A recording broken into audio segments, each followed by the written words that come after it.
چلتا ہے کہ وہ جو 2 کلو پانی شامل کیا ہے نا، تو اس کی وجہ سے وہ باقی جو 38 کلو ہے نا 40 کلو میں سے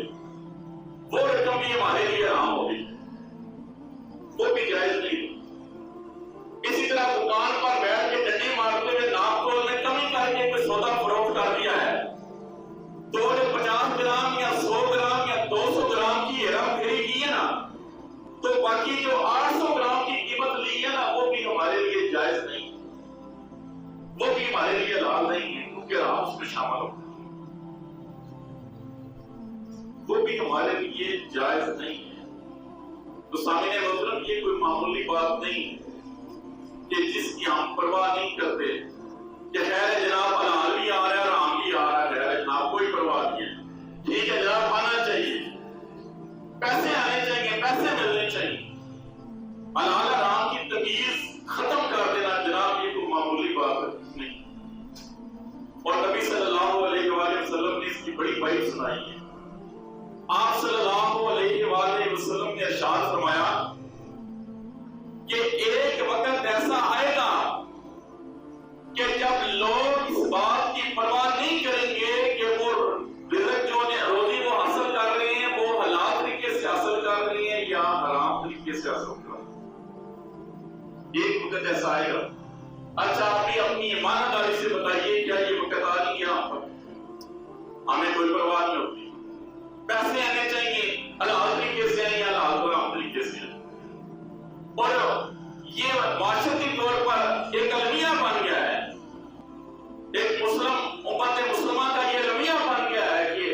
بددیانتی اور کرپشن ہمارے معاشرے میں اتنی عام ہو چکی ہے کہ جو بددیانتی اور کرپشن نہ کرتا ہونا ہم اس کو سمجھدار بندہ سمجھتے ہیں۔ جو بندہ بھی جس شعبے میں بھی ہے اس کی کوشش ہوتی ہے کسی نہ کسی طریقے سے بددیانتی کی جائے، کسی نہ کسی طریقے سے کرپشن کی جائے، سوائے چند لوگوں کے۔ یہ مثبت سوچ کی نشانی ہوتی ہے کہ سوائے چند لوگوں کے عموماً کیا ہوتا ہے کہ اس بات کی کوئی پرواہ نہیں کی جاتی۔ تو آپ صلی اللہ علیہ وسلم نے فرمایا کہ ایک زمانہ آئے گا کہ جب لوگ اس بات کی پرواہ نہیں کریں گے کہ جو روزی وہ حاصل کر رہے ہیں کیا وہ حلال طریقے سے حاصل کر رہے ہیں یا حرام طریقے سے حاصل کر رہے ہیں۔ اور ساتھ ہی آپ نے فرمایا کہ ایک دوسری روایت میں اس کے الفاظ کچھ اس طرح ہے کہ اس وقت وہ جو بھی دعا کریں گے اللہ ان کی دعا کو قبول نہیں فرمائے گا، اللہ دعا نہیں قبول فرمائے گا، کیونکہ انہیں اس بات کی پرواہ نہیں ہے میرے رزق حلال ہے کہ حرام ہے، جائز ہے یا ناجائز ہے۔ سامعین محترم یاد رکھ لیجیے کہ جب حلال اور حرام، جائز اور ناجائز کا فرق بندہ ختم کر دینا تو یہ اس کے ایمانی روح کی موت کی نشانی ہوتی ہے کہ ایمانی طور پر وہ اس کی روح ختم ہو گئی ہے، اس کی روح مر گئی ہے اس بندے کی، اس میں ایمان رہی نہیں ہے کہ جس میں تمیز ہی نہیں ہے حلال اور حرام کی، جس میں تمیز ہی نہیں ہے جائز اور جائز کی،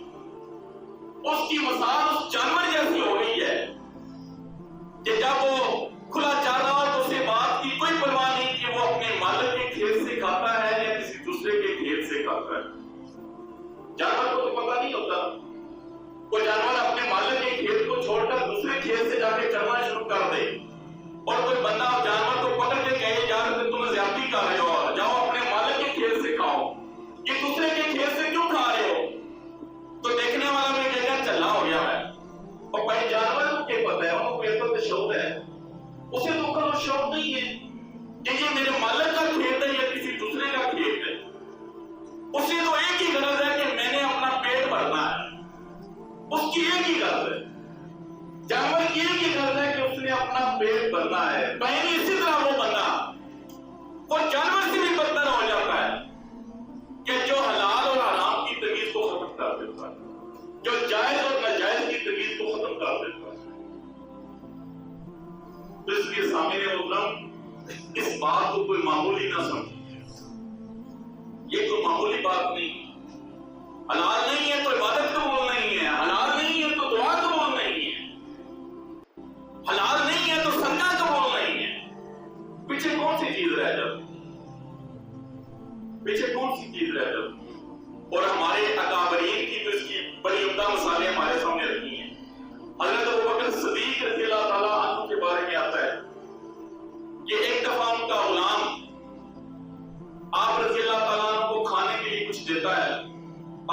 سے کھا لیتے ہیں اور بعد میں وہ بتاتا ہے کہ اے امیر المومنین، یہ جو میں نے آپ کو کھانے کے لیے دیا ہے نا، پتہ ہے یہ میں نے کہاں سے حاصل کیا ہے؟ فرماتے نہیں مجھے تو نہیں پتا، مجھے پوچھنا بھی یاد نہیں رہا، اچھا بتاؤ۔ تو کہنے لگا کہ اسلام قبول کرنے سے پہلے میں نے اپنے آپ کو کہن ظاہر کیا ہوا تھا، کہن کہتے ہیں نجومی۔ تو کہن جب میں نے ظاہر کیا تو بندے مجھ سے پوچھنے کے لیے کچھ باتیں آتے تو میں ان کو بتا دیتا تھا، تو بدلے میں اس وقت انہوں نے مجھے اس کی مزدوری نہیں دی تھی، اب انہوں نے مجھے اس کا بدلہ دیا اور وہ میں نے آپ کے سامنے پیش کیا اور یہ آپ نے اس میں سے کھایا ہے۔ کہن کا جو یہ نجومی ہوتا ہے ان کی کمائی حرام ہوتی ہے، تو یہ کہن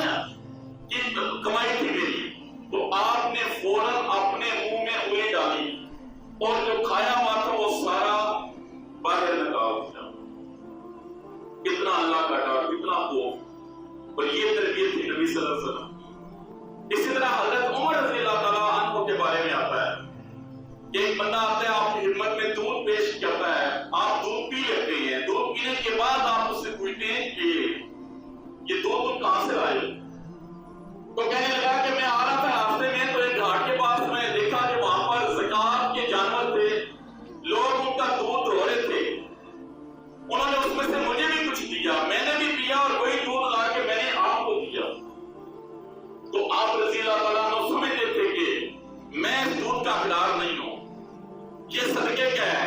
خیرات کا ہے، یہ میرے لیے نہیں ہے، فوراً منہ میں انگلی ڈالتے ہیں اور کیا کر دیتے ہیں۔ حالانکہ سامنے محترم اگر غلطی سے کوئی اس طرح کا کھا پی لے تو اس کی پوچھگچھ نہیں ہے، اس پر پکڑ نہیں ہے، لیکن اللہ کا ڈر اور خوف دل میں اتنا تھا اور نبی صلی اللہ علیہ وسلم سے وہ وعدیں سنی ہوئی تھی، تو اس بات کا ڈر پیدا ہو گیا کہ کہیں ہم بھی اس سزا کے حقدار نہ ہو جائیں جو اللہ کے رسول نے بیان کی ہے، تو فوراً کہہ کر تو سامنے محترم یہ جتنی احادیث آپ کے سامنے پیش کی ہیں، ان سب کا خلاصہ ایک ہی بنتا ہے کہ رزق کے معاملے میں بڑا محتاط رہنا چاہیے۔ رزق کا حصول، ہاں وہ آپ کسی دکان پر کام کر کے کر رہے ہیں، اپنی تجارت کر کے کر رہے ہیں، اور تجارت کے حوالے سے بھی یہ آتا ہے کہ آپ صلی اللہ علیہ وسلم نے فرمایا کہ جو سچا امانتدار اور جاندار تاجر ہے، جو صحیح طریقے سے تجارت کرتا ہے، وہ انبیاء، صدیقین اور شہداء کے ساتھ قیامت والے دن ہوگا۔ یہ کوئی معمولی بات نہیں ہے، آپ یہ جو رزق کما رہے ہوتے ہیں دکان پہ بیٹھ کے، یہ کوئی معمولی عمل نہیں کر رہے۔ ایک تو آپ کا یہ وقت عبادت میں گزر رہا ہے، اور دوسرا یہ کہ اگر آپ امانتداری سے تجارت کر رہے ہیں، گاہک کو دھوکہ نہیں دیتے، اس کے ساتھ دو نمبری نہیں کرتے، ناپ تول میں کمی نہیں کرتے، تو آپ انبیاء، صدیقین اور شہداء کے ساتھ ہوتے ہیں۔ لیکن اگر معاملہ دوسرا ہے، تصویر کا دوسرا رخ ہے کہ تجارت کرنے میں دو نمبری کرتے ہیں، دھوکہ اور فراڈ کرتے ہیں، تو پھر آپ صلی اللہ علیہ وسلم نے فرمایا کہ ایسے تاجروں کا حشر وہ جہنمیوں کے ساتھ ہوگا، بدکاروں اور فاجروں کے ساتھ ان کا حشر ہوگا۔ تو سامعین محترم، یہ ہمارے اختیار میں ہے کہ ہم رزق کمانے کا کون سا طریقہ اختیار کرتے ہیں، یہ ہمارے اختیار میں ہے۔ حلال طریقہ اختیار کرتے ہیں یا حرام طریقہ اختیار کرتے ہیں، حلال روزی حاصل کرتے ہیں یا حرام روزی حاصل کرتے ہیں، دونوں کے اثرات اپنی اپنی جگہ پہ موجود ہیں۔ رزق حلال ہوگا، دل میں اطمینان ہوگا، رزق حلال ہوگا، سکون ہوگا، رزق حلال ہوگا، برکت ہوگی، رزق حلال ہوگا تو آخرت کی کامیابی ہوگی۔ رزق حلال میں سے دیا گیا صدقہ، اللہ اس کا بدلہ انشاءاللہ دنیا میں بھی دیں گے اور آخرت میں بھی دیں گے۔ اب تصویر کا دوسرا رخ بھی آپ کے سامنے ہے۔ رزق حرام ہوگا تو دل میں سکون اور اطمینان نہیں ہوگا، رزق حرام ہوگا تو اولاد نافرمان ہوگی، رزق حرام ہوگا تو گھر میں لڑائی اور جھگڑے ہوں گے، رزق حرام سے دیا گیا صدقہ اللہ کی بارگاہ میں قبول نہیں ہوگا، اور مرنے کے بعد بھی جو چھوڑ کے جائیں گے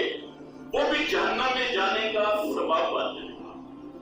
اب یہ تصویر کے دونوں رخ آپ کے سامنے پیش کر دی۔ اب آپ کے اختیار میں ہے کہ قرآن و سنت کی یہ ساری باتیں سننے کے بعد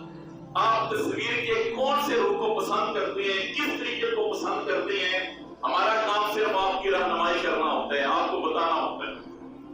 آگے اختیار کرنا یہ آپ کے اختیار میں ہے کہ آپ کس راستے کو اختیار کرتے ہیں۔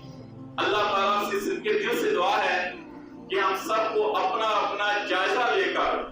رزق حلال کمانے کی توفیق عطا فرمائے اور اپنے راستے میں زیادہ خرچ کرنے کی توفیق عطا فرمائے۔ وما علینا الا البلاغ۔